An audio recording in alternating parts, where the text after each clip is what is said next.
ಇಡೀ ದೇಶಾದ್ಯಂತ ಕರ್ನಾಟಕ ರಾಜ್ಯವು ಒಳಗೊಂಡಂತೆ ಸಂಘಟನಾ ಪರ್ವ, ಸದಸ್ಯತ್ವ ಅಭಿಯಾನ, ಸಕ್ರಿಯ ಸದಸ್ಯತ್ವ ಅಭಿಯಾನ, ಬೂತ್ ಸಮಿತಿಗಳು, ಮಂಡಲಾಧ್ಯಕ್ಷರನ್ನ ನೇಮಕ ಮಾಡ್ತಕ್ಕಂಥ ಈ ಪ್ರಕ್ರಿಯೆ ನಡೀತಾ ಇದೆ. ಈ ಹಿನ್ನೆಲೆಯಲ್ಲಿ ನಮ್ಮ ರಾಷ್ಟ್ರೀಯ ಪ್ರಧಾನ ಕಾರ್ಯದರ್ಶಿಗಳಾಗಿರ್ತಕ್ಕಂಥ ತರುಣ್ ಚುಗ್ಜಿ ಅವರು, ಕರ್ನಾಟಕ ಸಹ ಉಸ್ತುವಾರಿಗಳಾಗಿರ್ತಕ್ಕಂಥ ನಮ್ಮ ಸುಧಾಕರ್ ರೆಡ್ಡಿ ಅವರು ಇವತ್ತು ಬೆಂಗಳೂರಿಗೆ ಬಂದಿದ್ದಾರೆ.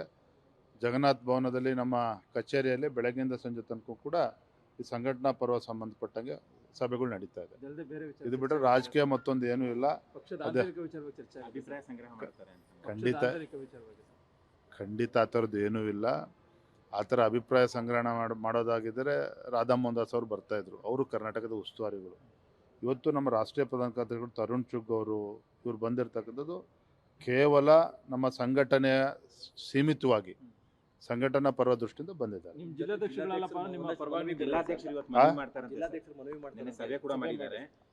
ಮನವಿ ಕೊಡೋದಕ್ಕೆ ಇದು ವೇದಿಕೆ ಅಲ್ಲ.